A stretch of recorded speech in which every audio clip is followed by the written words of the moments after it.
مرحبا بكم أحبتي في قناتكم قناة بادجيات. استيقظت هذا الصباح ووجدت طيوري مريضة منكمشة على نفسها. يا ترى ما السبب؟ السبب أنها منهكة ومتعبة ونعسة، فهي لم تنم بشكل جيد الليلة الماضية. فأنا لا أضع الإنارة في غرفة الطيور لكي يحظوا بنوم جيد طوال الليل، إلا أنه الليلة الماضية انتبهت إلى أصوات رفرفة وارتطام داخل الغرفة، فأسرعت إليها فإذا بالطيور تتخبط داخل الغرفة، كل منها في اتجاه، ترتطم بكل شيء فهي لا ترى.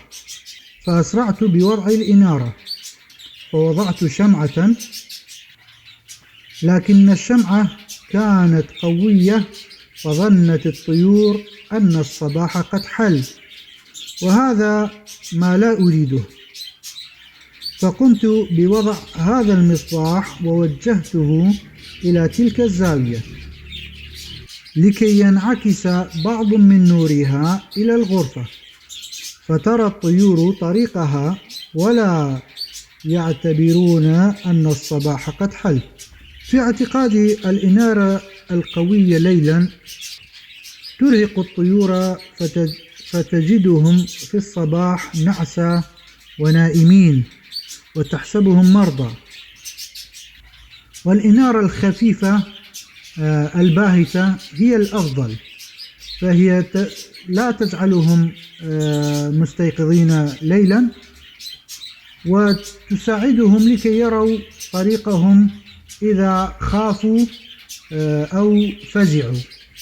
فالطيور إذا فزعت ليلا وقامت الأمهات من على البيض أو على الفراخ الصغيرة، فإن البيض سيفسد والفراخ ستموت بردا، وخاصة في الشتاء.